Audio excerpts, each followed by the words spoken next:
Estar. Gracias a todos por estar aquí en esta noche. Recuerden que tenemos cafecito, pan dulces y no tengan pena en tomar su pan y su cafecito para que tengan ánimo, para que estén cargados la batería. Ok, vamos a comenzar en oración. Amén. Señor, te damos gracias por tenernos aquí en vida, habernos traído aquí a tu casa para estar reunidos juntos, Señor. Esta noche nos congregamos aquí, Señor, para estudiar tu palabra, para estudiar estos conceptos bíblicos, Señor. Te pido, Señor, que me ayudes a enseñarlos, Señor, que me des gracia para enseñarlos, Señor, y que sea entendible. Te pido, Señor, que a cada uno de nosotros, Señor, nos ayudes a captar estos conceptos y atesorarlos en nuestro corazón. Te damos gracias por aquellos que nos acompañan en línea también. Estén donde estén esta noche, y te pido que tú también los bendigas, que tú les des sabiduría también a ellos, Señor. Te damos gracias en el nombre de Jesús. Amén. Amén. Muy bien, hermanos. Hoy comenzamos el séptimo estudio de nuestra serie y vamos a hablar acerca de la iglesia. En especial vamos a estudiar un poco de lo que se llama eclesiología, lo cual es el estudio sobre la doctrina y la naturaleza de la iglesia. En especial, creo que es importante que todo creyente tenga un entendimiento, por lo menos fundamental, acerca de esto. Y no sé por qué me venía un pensamiento ahora en la tarde de que como cuando uno entra a un nuevo empleo, que siempre le dan a uno una orientación de la empresa, de cómo funciona, cuáles son sus oficiales, sus recursos. Y pensé que a veces nosotros como creyentes, a veces no hacemos eso, ¿no? A veces los líderes a veces no nos enseñan este tipo de cosas, a veces los creyentes a veces no se interesan por este tipo de cosas. Y creo que es muy importante entender que somos parte del cuerpo de Cristo y como miembros de ese cuerpo, debemos tener un entendimiento fundamental de lo que significa ser parte del cuerpo de Cristo. Así que vamos a comenzar con esta declaración en esta noche, es de que la palabra iglesia en el Nuevo Testamento es la palabra eclesía, la cual se encuentra como unas 117 veces en el Nuevo Testamento.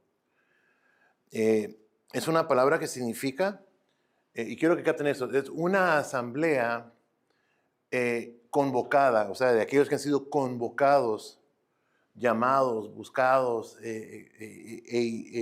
injertados a una asamblea. Es lo que significa literalmente.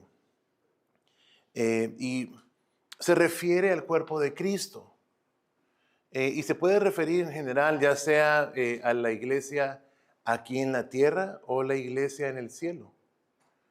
Porque tanto en el cielo y en la tierra están los miembros del cuerpo de Cristo. Algunos obviamente ya han fallecido y tenemos un historial de más de 2000 años de creyentes que se han adelantado y ellos son parte de ese cuerpo.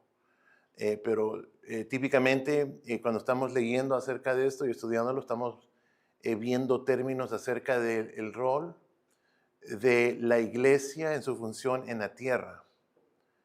Hebreos 12, 23 dice: a la asamblea general e iglesia de los primogénitos que están inscritos en los cielos, y a Dios el juez de todos, y a los espíritus de los justos hechos ya perfectos. Así que aquí se nos menciona pues que estamos hablando de un cuerpo extenso, un cuerpo inmenso de creyentes que de toda historia, de toda tribu, de toda nación, de toda lengua, todo color, tamaño y sabor, de toda la nación, el Señor le ha placido salvar a las personas y tener misericordia con todos. Ahora, quiero que piensen esto. El significado de la palabra, digamos, lo más central es la palabra asamblea. Podemos entender fácilmente que ser miembro del cuerpo de Cristo requiere tanto reunirse con el cuerpo como pertenecer al cuerpo. quiero que pensemos en esto. Es una asamblea y por definición hay cercanía, estamos juntos. Es una asamblea de muchos y de diferentes lugares por todo el mundo donde hay cuerpos, representación del cuerpo de Cristo, algunas asambleas más pequeñas, otras más grandes, pero cada una de ellas llamada para estar en comunión el uno con el otro en esa asamblea y tenemos que pensar de que son dos lados de la misma idea. Número uno, pertenecer y por el otro lado, estar presente. Hay gente cristiana que no le da el valor correcto al estar junto con el cuerpo de Cristo. Para ser claro, esto no es opcional si uno es creyente. No es a opción si le da la gana a uno, si no tiene mejores planes. Cada semana los creyentes deben estar juntos, adorando a Dios juntos, estudiando la palabra de Dios juntos. Es un mandato y se nos dice en el libro de Hebreos que no debemos de dejar de hacerlo, como algunos ya han perdido la costumbre. Esto significa que tenemos que darle el tiempo necesario para estar con nuestra familia espiritual y al igual entender que que tenemos un lugar de pertenencia. Así que quiero que vea esta lección, y yo sé que es un poco larga. Hay una parte aquí donde ustedes van a notar algo, y es de que la iglesia es el cuerpo visible de Cristo en la tierra. ¿Okay? Esa es la idea central. La iglesia es el cuerpo de Cristo, el cual es visible aquí en la tierra. Está compuesto por cristianos nacidos de nuevo, que han sido llamados fuera del mundo con el propósito de pertenecer y de reunirse en asamblea. Hemos sido llamados, convocados a la presencia de Dios, no solamente en cuanto a nuestra fe de arrepentirnos y proceder a recibir ese perdón y gracia, pero también a estar juntos en armonía. Así lo dice Salmo 133, mira cuán bueno y delicioso es que los hermanos estén juntos en armonía. Y dice la Biblia que ahí manda el Señor bendición y vida eterna. Hay algo que nosotros a veces no entendemos, que nuestra fe es una fe pública, al igual que una fe privada, una fe que requiere de manejamiento personal privado y requiere de expresión externa juntamente con el cuerpo de Cristo. En adoración, en exaltación, en aprendizaje, en la oración, en el servicio al Señor, en el servicio al prójimo. La iglesia fue diseñada por Dios para hacer la función de su cuerpo en unidad. Así que en esta noche vamos a hacer algo. Consideré mucho de qué manera deseaba que repasáramos esto. Si solamente ver elementos de lo que enseña el Nuevo Testamento acerca de esto, pero decidí centrarme en el libro de Efesios. Así que será más o menos un estudio casi versículo por versículo, pero vamos a estar viéndolo juntos. Así que vamos a estar viendo porciones de Efesios 2 y Efesios 3, al igual que Efesios 5. Y Pablo comienza hablándole a los creyentes en el capítulo 2, en la ciudad de Éfeso, y específicamente en los versículos 19 al 22, explica que la iglesia es el plan y el diseño de Dios. Es su templo, es su morada. Y dice Efesios 2, dice, por lo tanto, ustedes ya no son extraños ni extranjeros, sino conciudadanos del pueblo elegido y miembros de la familia de Dios, edificados sobre el fundamento de los apóstoles y los profetas, siendo Cristo Jesús mismo la piedra angular. En él todo el edificio bien armado se va levantando para llegar a ser un templo santo en el Señor. En él también ustedes son edificados juntamente para ser morada de Dios por su Espíritu. Así que vamos a ver esa noche 9 hechos acerca de lo que la iglesia es y lo que significa para nosotros. Número 1, la iglesia está formada por ciudadanos del reino de Dios y miembros de su familia.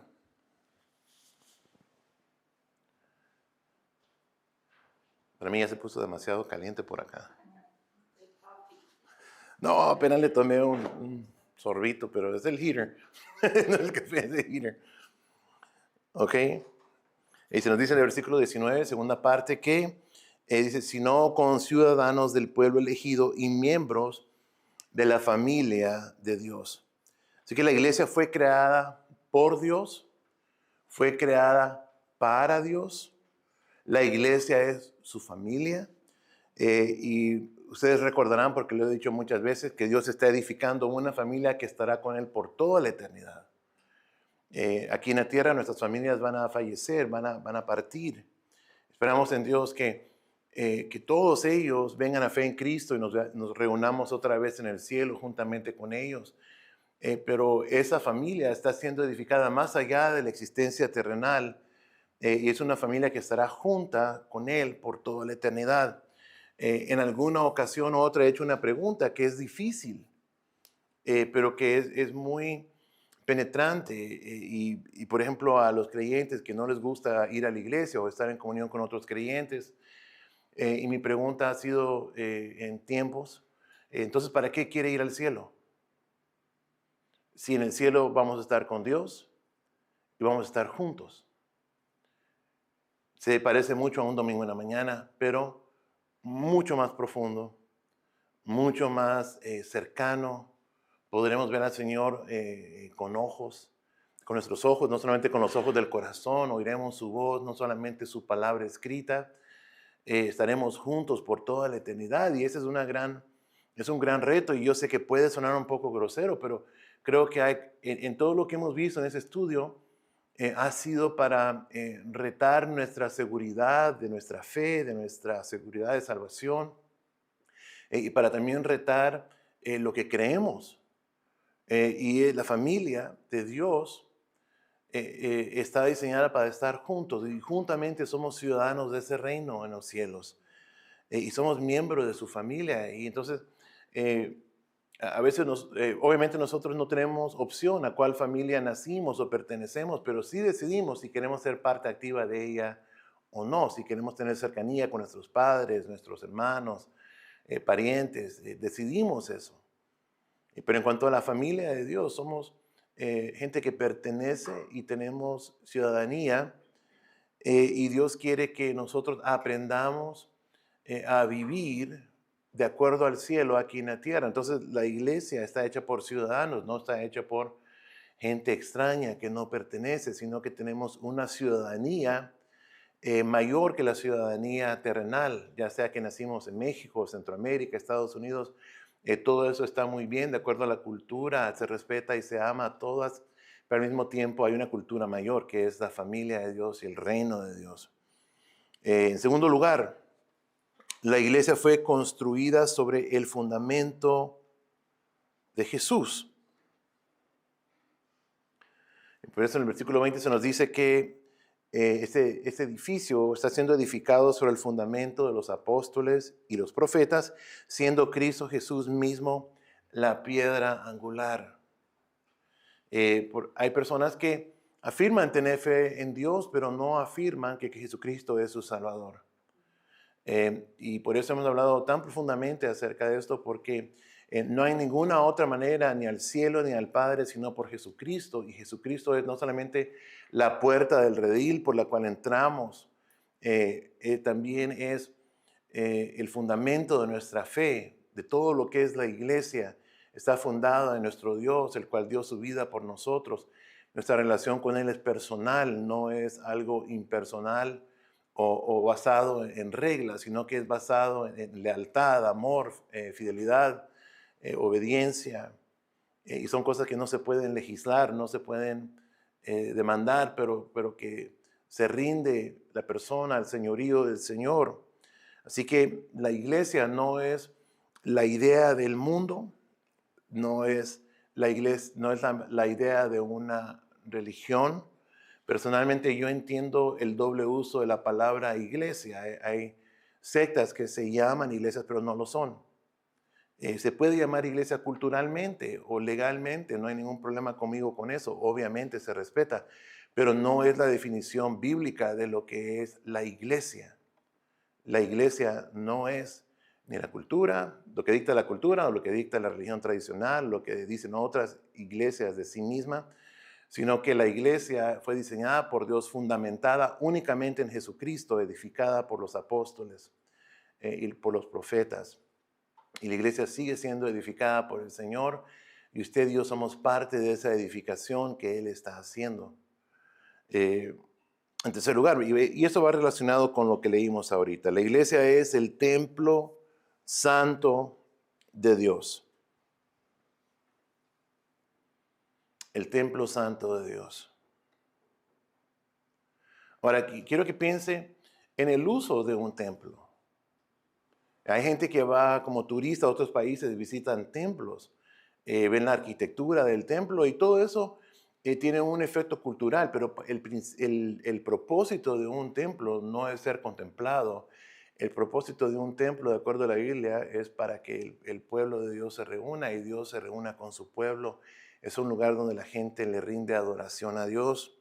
Así que la mejor manera que pudiera describirlo es de que la iglesia es el punto de encuentro y de reunión entre el cielo y la tierra. Es Dios quien desciende a estar presente con su pueblo.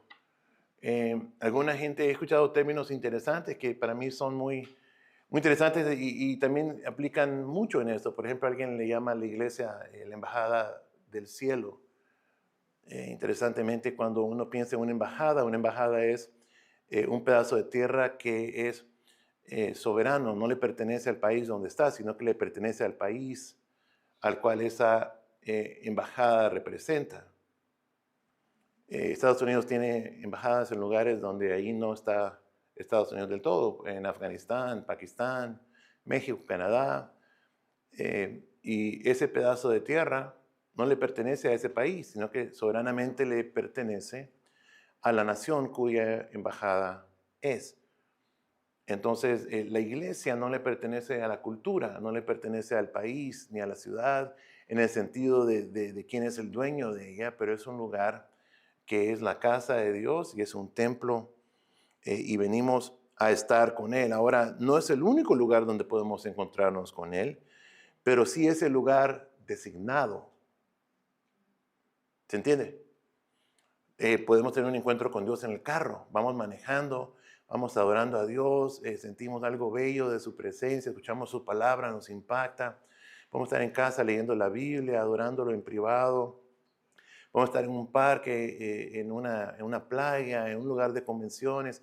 No importa, obviamente Dios puede encontrarse con nosotros ahí, pero esta asamblea de su familia es el lugar designado y ordenado para que los creyentes se reúnan y estén con Él y con el uno y el otro. Número 4. La iglesia es la morada de Dios. Versículo 22 dice, en Él también ustedes son edificados juntamente para ser morada de Dios por su Espíritu. Ahora, Dios habita en nosotros como individuos. Cuando venimos al Señor Jesús, nos arrepentimos y nacemos de nuevo, Él viene ahora a morar en nuestras vidas. Somos investidos no solamente por su Espíritu, pero también viene a morar dentro de nosotros. Y la iglesia está compuesta por individuos que tienen a Cristo en su corazón y luego se reúnen para darle gloria a Cristo. Y es muy importante que pensemos de que en el sentido tradicional de un templo, pensábamos el Antiguo Testamento era el lugar de encuentro, pero también era el sitio de su presencia, el lugar de su morada. La gente traía sus ofrendas, sus sacrificios en el Antiguo Testamento. Había un lugar muy profundo en el tabernáculo que se llamaba el lugar santísimo, donde moraba la presencia de Dios.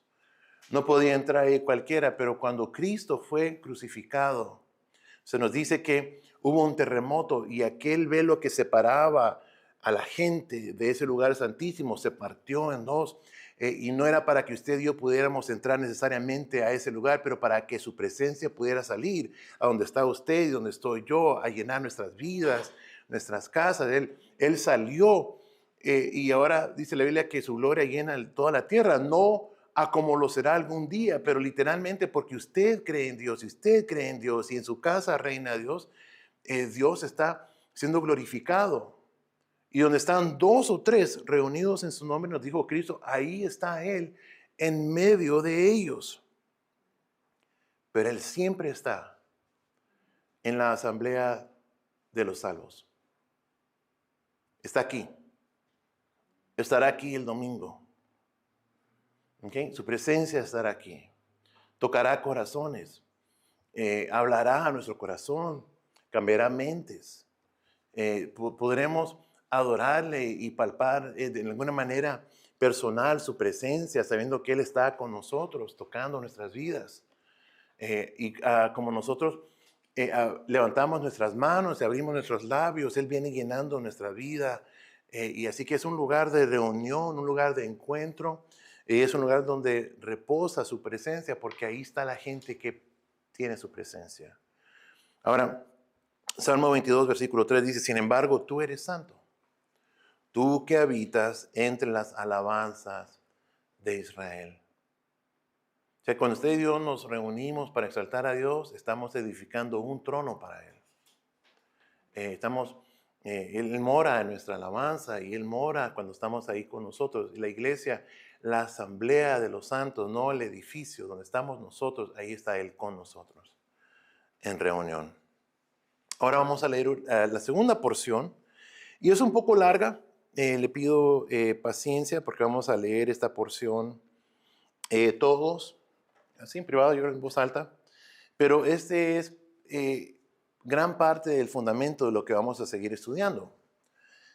Aquí Pablo continúa en el versículo 3, versículo 1 al 11, dice, por esta causa yo, Pablo, prisionero de Cristo Jesús, por amor de ustedes los gentiles, si en verdad han oído de la dispensación de la gracia de Dios que me fue dada para ustedes, que por revelación me fue dado a conocer el misterio tal como antes les escribí brevemente, en vista de lo cual leyendo podrán entender mi comprensión del misterio de Cristo, que en otras generaciones no se dio a conocer a los hijos de los hombres como ahora ha sido revelado a sus santos apóstoles y profetas por el Espíritu, a saber que los gentiles son coherederos y miembros del mismo cuerpo, participando igualmente de la promesa en Cristo Jesús mediante el Evangelio.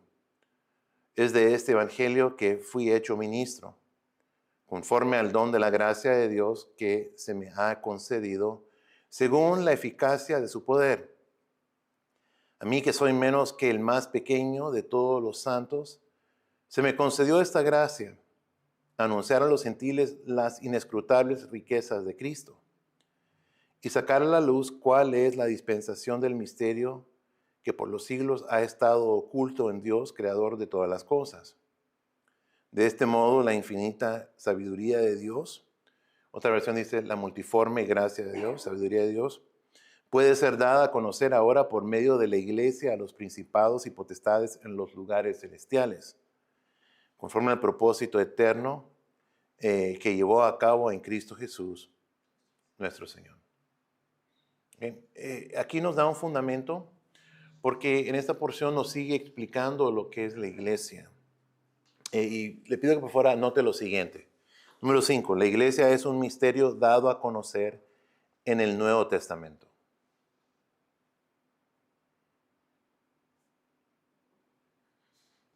¿Okay? Es un misterio.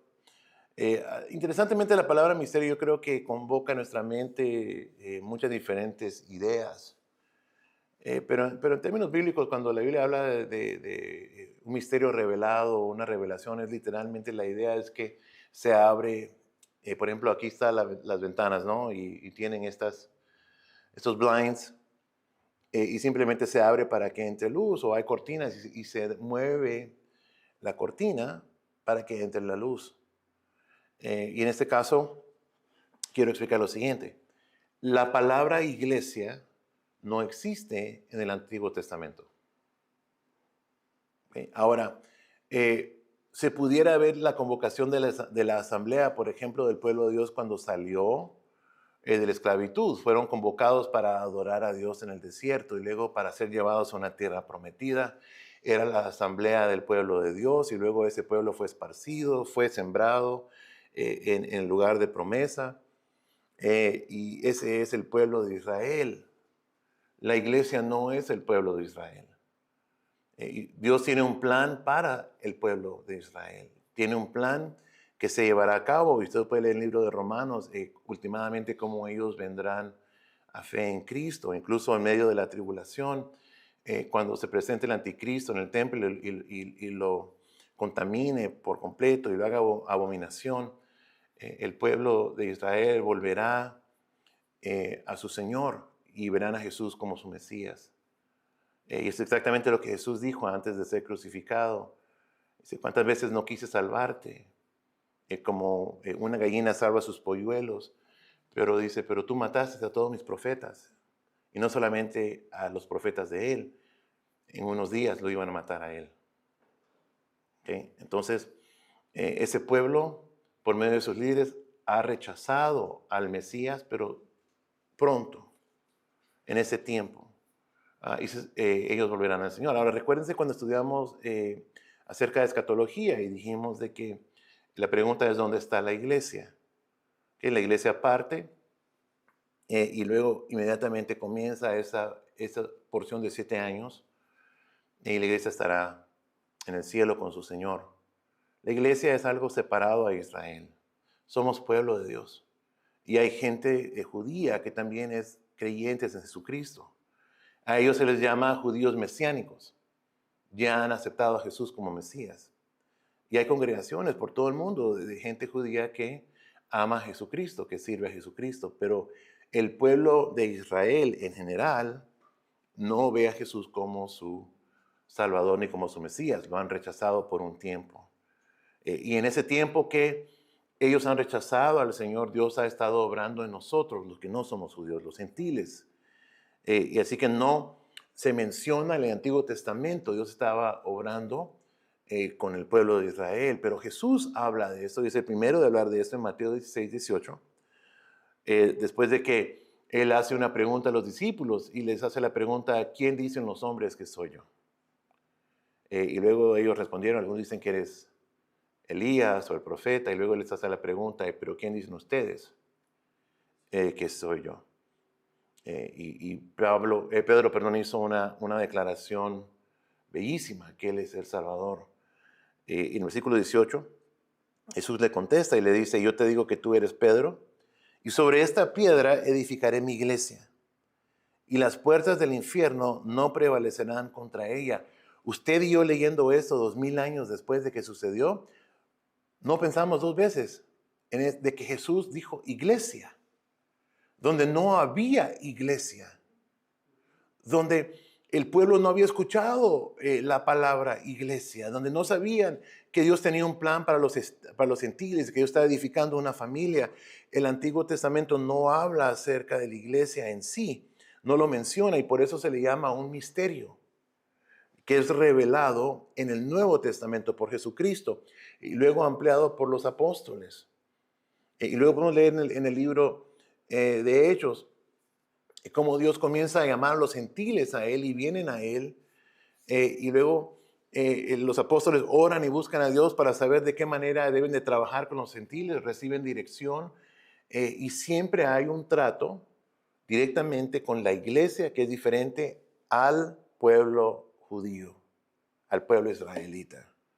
Entonces Pablo explica que el conocimiento de la iglesia estaba sellado o bajo un velo cubierto en el Antiguo Testamento, pero ahora se revela en el Nuevo Testamento a través de Jesús y por extensión los apóstoles.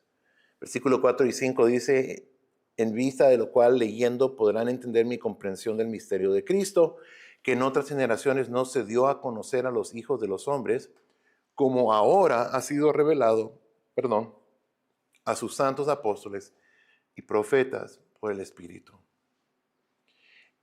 La iglesia y la salvación de la humanidad es el plan maestro de Dios. Es el plan maestro. Por eso cuando Jesús habla de ovejas, dice, tengo otras ovejas. afuera de la casa de Israel. Y somos usted y yo, que no tenemos herencia genética judía, por lo menos que yo sepa, ¿no? De mi persona.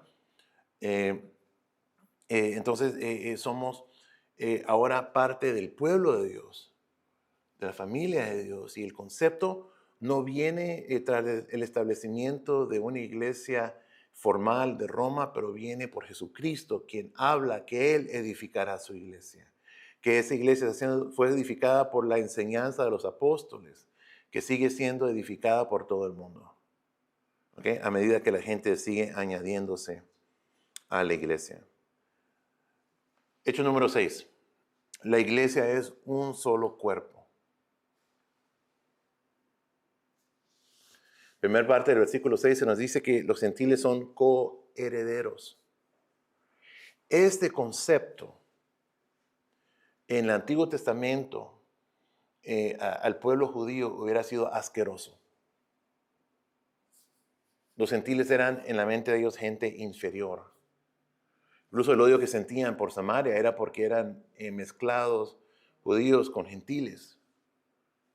Y había un gran sentir de orgullo acerca de su herencia genética, su patrimonio espiritual. Obviamente Dios tiene un plan maravilloso con ellos, pero con nosotros también. Dios no solamente amaba a los judíos, pero quería amar al mundo a través de los judíos. Y por eso vino Jesús. Ahora hay gente que dice, Jesús no era judío. Absolutamente era judío o no es Mesías del todo. Porque toda la genealogía que se traza en el Antiguo Testamento es desde Adán hasta Jesús, por medio de Abraham, por medio de David, hasta Jesús. Todos. Jesús era de descendencia judía.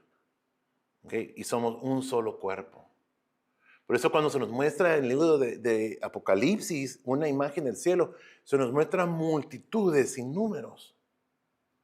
¿Okay? Y no dice, y todos eran judíos.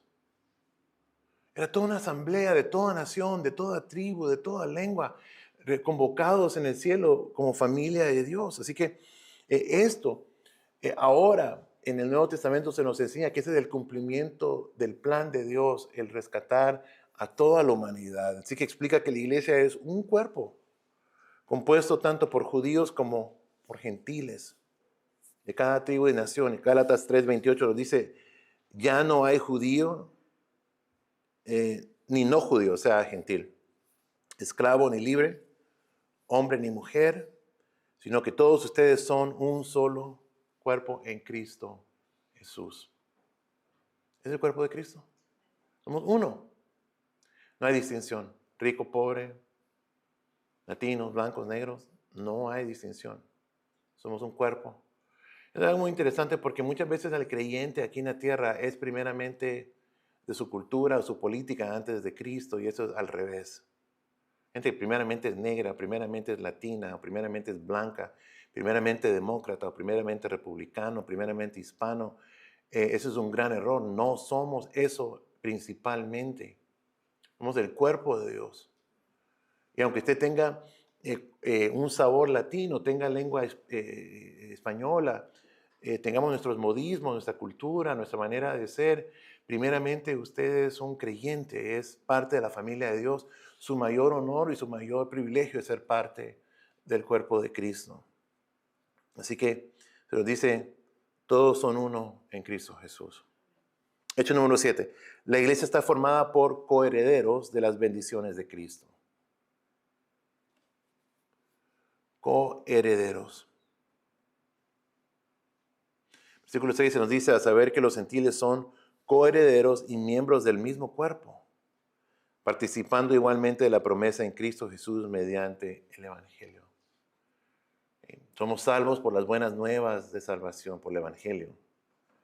Y al ser salvos, somos herederos de las bendiciones de Cristo. Paz, bendición, gozo, cuidado, protección, todo lo que Él ha hecho por nosotros. Y eso no tiene acepción de personas dentro del cuerpo de Cristo, solamente hay acepción afuera del cuerpo de Cristo. Así que somos coherederos de todo lo que Cristo hizo por nosotros en la cruz. nos salvó, nos extendió gracia. Pero no solamente eso, sabemos que últimamente nuestras enfermedades serán sanas, dice el libro de Isaías. El castigo de nuestra paz fue sobre él, y cosas que no podemos comprar fueron las que Jesús triunfó y ganó en la cruz. Ahora, esa sanidad será últimamente en el cielo. ¿Podemos ser sanos en algún momento aquí en la tierra? Absolutamente, Dios sana a personas, pero la expectación no es de que usted va a ser sano por siempre. Aunque lo sane ahora, algún día vamos a fallecer o vendrá Él. ¿Se entiende? Así que el mayor milagro es la salvación. Estaremos con Él y somos coherederos de todo lo que Él nos provee a nosotros por medio de su triunfo en la cruz. Así que Dios tiene muchas bendiciones para nosotros. Pero tristemente muchos de nosotros no conocemos qué bendiciones Él tiene para nosotros. Anhelamos la bendición del jefe, o del gobierno, o de la compañía, o del otro, la lotería, pero a veces no anhelamos la bendición de Dios y no entendemos que hay una mayor bendición en Dios que lo que el mundo ofrece. Número 8. La iglesia es la mensajera de Dios al mundo. Suena un poco raro hablar de la mensajera, pero es el término correcto, es iglesia. Versículo 10 dice, para que la multifacética sabiduría de Dios se diera a conocer ahora a través de la iglesia a los gobernantes y a las autoridades en los lugares celestiales. Quiero que escuchen lo siguiente, la iglesia es el ejemplo vivo de la gracia y la sabiduría de Dios. Ahora, no somos el ejemplo por nuestra propia capacidad, porque somos tan sabios nosotros, o porque somos tan llenos de virtud que pues hay tanta gracia que sobresale de nosotros, sino que tiene que ver con la gracia sobresaliente de Dios hacia nosotros, el cual perdonó mucho. Es lo que nos dice la Biblia, que perdonó mucho. Donde hay mucho amor, mucho se perdona, y Él nos perdonó muchísimo. Usted y yo somos el ejemplo de lo que Dios puede hacer con una persona que verdaderamente no amerita ser salva, pero que por la gracia y bendición de Dios venimos a relación con Él, y por esa relación somos un ejemplo al mundo de lo que Él puede hacer con ellos también. No de lo que somos. Mire qué inteligente que soy, o qué, wow, cuánta gracia, cuánta sabiduría. No, no, no. No tiene que ver conmigo, tiene que ver con el Dios que me ha salvado. Mire qué gracia que nos ha extendido. El anhelo es que la gente nos vea a nosotros y diga, no, pues si Dios ha hecho eso por ti, que lo haga también por mí. Que lo haga también por mí. Qué bien te trata tu Dios. Yo quiero que tu Dios también me trate bien a mí. Quiero que también obre en mi vida. Quiero que también calme mi vida. Así que no es en mi capacidad de extender gracia, sino en la capacidad de Él de extender gracia. Que somos receptores de su gracia en todas sus formas. Número 9, aquí vamos a ir cerrando. La iglesia es la novia de Cristo.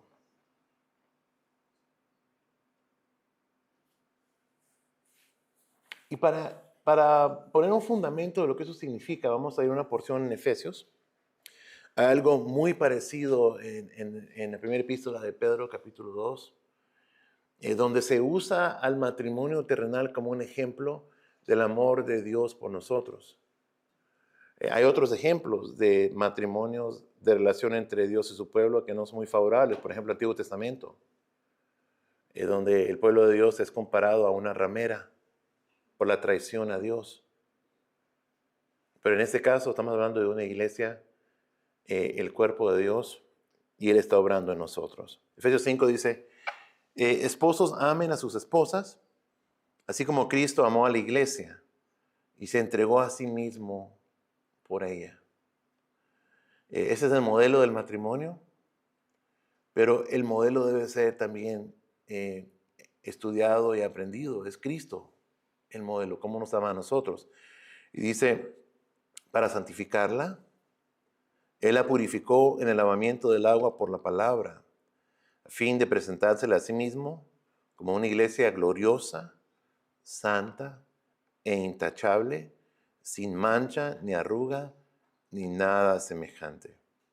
Así que la iglesia es el cuerpo de Cristo, pero también es la novia de Cristo. Y Él se sacrificó y murió por su novia.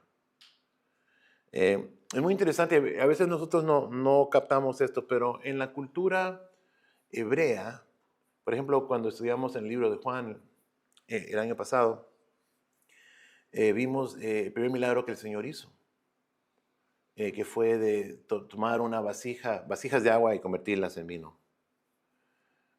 Es muy interesante que para nosotros, en nuestra referencia de una boda, lo importante es la novia.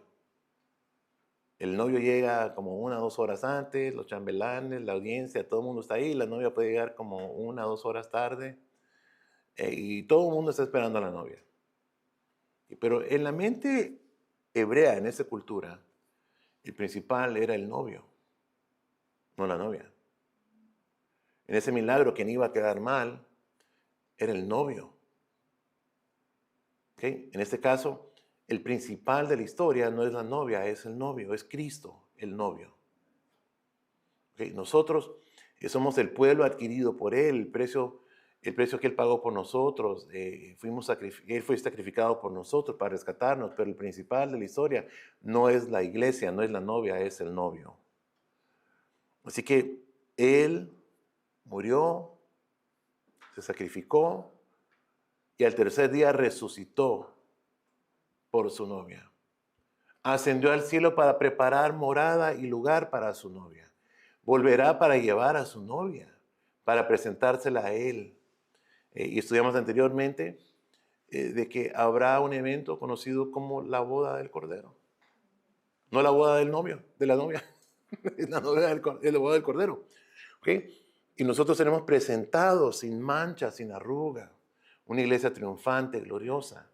No en nuestra perfección, en la perfección de Él. Amén.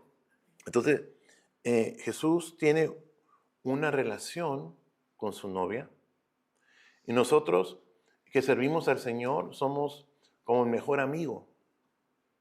Recuerdo hace un tiempo atrás que enseñaba a un grupo de gente que participa en alabanza y adoración, un taller de músicos y voces y todo eso. Y decía lo siguiente, que cuando estamos en el altar, el punto es que la novia se conecte con su novio.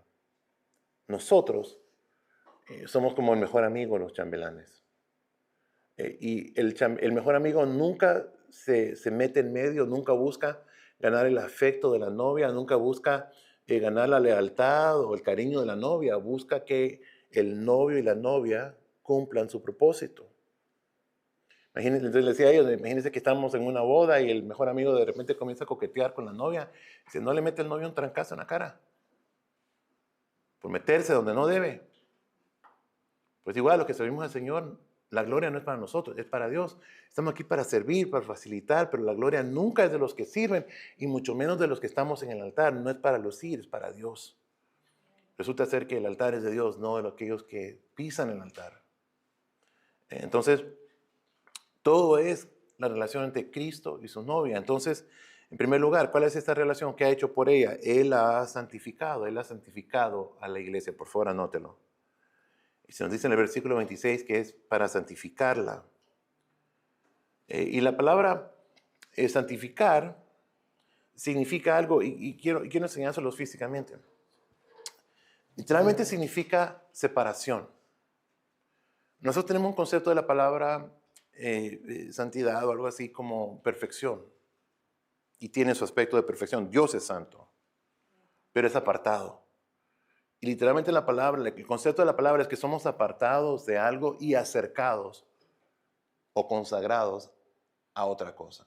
Entonces, en el caso del creyente, es apartado por obra de Dios del mundo, del pecado, de la maldad. Salimos de ese pasado y ahora somos acercados, consagrados para Él, apartados para Él. Aquí la idea como una novia es que la novia ya no tiene otro novio, está totalmente separada de cualquier otro interés, vive apartada para su novio, por lo menos si se quiere casar, ¿verdad?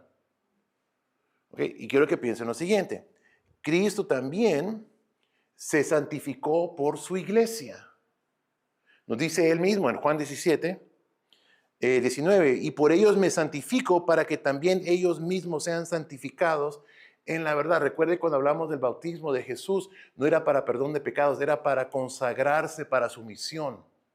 Él no tenía nada de qué ser perdonado, nada de qué arrepentirse. Lo hizo no solamente para cumplir justicia, pero para también consagrar su existencia para nuestra redención. Entonces, ese concepto de ser consagrado es literalmente lo que acabo de decir, es algo muy parecido. Ya la novia no tiene otro novio, ya el novio no tiene otra novia, viven exclusivamente para sí, aunque todavía no sean marido y mujer, están separados para ese propósito. Entonces, Él santificó a su iglesia y número 2, la ha purificado. Él ha purificado a la iglesia. Y el versículo 26 dice que Él la purificó en el lavamiento del agua por la palabra. Es muy interesante. Él también usó este lenguaje Jesús. Y lo que nos hace crecer en semejanza a Cristo es la obra del Espíritu Santo de Dios a través de su palabra. Es muy poderoso, es muy peligroso, querer separar al Espíritu de Dios de la palabra de Dios. Porque la obra del Espíritu Santo es en nuestra vida. Él vivifica su palabra en nosotros y se mueve y Él obra de acuerdo a la palabra. Es muy importante que entendamos esto. Dios opera a través de su palabra, Dios honra su palabra, Dios trabaja a través de su palabra. En cualquier cosa que Él haga es porque hay respaldo de su palabra para su acción. Él hace sobrenaturalmente de acuerdo a su palabra. Entonces, Él también ha purificado a su iglesia por medio de su palabra. Y en Juan 15:3, Él le dijo a los discípulos, ustedes ya están limpios por la palabra que les he hablado. Es la palabra de Dios. Hay gente que solamente se meten en la palabra y dejan afuera al Espíritu de Dios. Hay gente que solamente anhela el Espíritu de Dios y no le ponen atención a la palabra, pero es junto. Dios obrando a través de su palabra. ¿Se entiende? Por un lado, nos hacemos místicos, nos hacemos raros, no tenemos fundación o fundamento en la Biblia. Y por el otro lado, nos hacemos soberbios, porque creemos que tenemos una relación con Dios en base a leyes que cumplimos o pensamos. Pero el Espíritu de Dios es quien vivifica al hombre, quien lo hace un ser viviente y rige Dios por medio de su palabra y la obra del Espíritu Santo en el creyente. ¿Tiene sentido lo que estoy diciendo? Okay, entonces la gran lección para nosotros acá es esta, que Jesús está santificando y purificando a su iglesia para que podamos vivir en perfecta comunión con Él por toda la eternidad. Utilizo este término del verbo santificando en vez de haber dicho santificó, porque hay un aspecto que la obra de Cristo se efectúa a nuestro favor inmediatamente, pero también hay una obra progresiva de Dios en el creyente y es lo que se llama regeneración. Dios está trabajando para renovar nuestro interior. Se nos dice que nuestra mente tiene que ser renovada por el entendimiento de la palabra en Romanos 12. Entonces, ese aspecto es progresivo, aunque en Cristo ya sucedió, aquí en la tierra donde estoy parado, tengo mucho que caminar y crecer. Así que ambas cosas son reales del creyente. Tenemos una posición que se efectúa por la justicia, la santidad y la perfección de Cristo inmediatamente, pero también debo de crecer en mi santidad, en mi conocimiento de Dios, en mi servicio a Dios y ser transformado más y más a la imagen del Señor. Versículo 27 dice, para que se presentara la iglesia a sí mismo en esplendor, sin mancha, ni arruga, ni cosa semejante, para que fuera santa y sin mancha. En el cielo, y aquellos que se nos han adelantado, ya están en perfección. Y ustedes y yo vamos caminando con el Señor, dirigidos por su palabra, por su espíritu, llevados de la mano. A veces nos resbalamos, nos tropezamos, pero luego el Señor nos levanta otra vez, seguimos adelante, es un proceso. Así que ambas cosas son reales del creyente. Ya tiene en su cuenta bancaria espiritual toda la perfección de Cristo. Pero aquí en la tierra, su ATM terrenal tiene un límite muy bajo. y va creciendo de acuerdo a su crecimiento. ¿Se entiende el ejemplo, verdad? Ok, por eso eh, quiero cerrar con este pensamiento, y es de que usted y yo somos preciosos para Dios. Usted es precioso para Dios, preciosa para Dios. Y es un honor ser amado por Él. ¿Ok? Y también honor pertenecerle como parte de su cuerpo. ¿Cuál ser humano se ganó ese privilegio? Es un don de gracia. Somos amados por Él primeramente. Mandó su único Hijo por nosotros a rescatarnos. Fuimos sanos y salvos por medio del Señor Jesús, no por obra nuestra. ¿Okay? Entonces, Efesios 1, 4 y 5 dice, porque Dios nos escogió en Cristo antes de la fundación del mundo para que fuéramos santos y sin mancha delante de Él. En amor, nos predestinó para adopción como hijos para sí mediante Jesucristo, conforme a la buena intención de su voluntad. Amén. Esa es la iglesia. Y antes de cerrar las notas y comenzar a empacar todo, quiero dejar con este pensamiento, que la iglesia es algo muy precioso y muy valioso para este mundo y para Dios. El mundo no sabe la obra de la iglesia. No sabe cuántos creyentes que no tienen título, que no tienen oficina en la iglesia, que tienen un trabajo normal, cómo Dios se mueve milagrosamente por medio de personas sencillas. La iglesia es la esperanza del mundo. Jesús, hablando de la iglesia, dijo que somos la luz del mundo. Y nadie pone la luz por abajo de la cama. Se pone en el lugar más alto. ¿Cómo quisiera que esa luz diera más luz? ¿Sí o no? Pues la iglesia está aquí y es la esperanza del mundo. No porque somos tan buenos, pero por el Dios que está con nosotros. Y la iglesia debe de ser protegida, debe de ser amada, debe de ser edificada. Es para nosotros un gran privilegio trabajar en edificar la iglesia del Señor. Es una misión digna de dedicar nuestra vida a eso, de edificar el cuerpo de Cristo aquí en la tierra. Y el hacerlo urge, porque verdaderamente la gran mayoría de personas que pertenecemos a la iglesia no somos gente que ame y edifique a la iglesia, somos gente que consume de la iglesia, consume del cuerpo. Pero el cuerpo está diseñado para nutrirse, así que tiene que ser cuidado, protegido, amado, servido, y tiene gran valor. Por eso hablamos de la iglesia ahora, para que entendamos el gran valor que tiene a los ojos de Dios, la gran importancia que el mundo, que tiene en el mundo la iglesia, y no el privilegio que tenemos de ser parte de ese cuerpo. Amén. Ok, vamos a cerrar. Señor, te damos gracias grandemente por tu palabra, por enseñarnos lo que es tu cuerpo. Señor, gracias por darnos este fundamento, Señor. Y yo te pido que nos ayudes a seguir, Señor, edificando sobre nuestro entendimiento en tu palabra. Y yo te pido, Señor, también de que todos nosotros seamos rejuvenecidos en nuestro entusiasmo por tu iglesia, por tu cuerpo, donde quiera que se reúna, Señor, en cualquier edificio que nos toque ir, Señor, que amemos, protejamos, sirvamos a tu cuerpo, Señor, para que ella pueda seguir creciendo, Señor, y sea de atracción a un mundo que la necesita. Te damos gracias en el nombre de Jesús. Amén.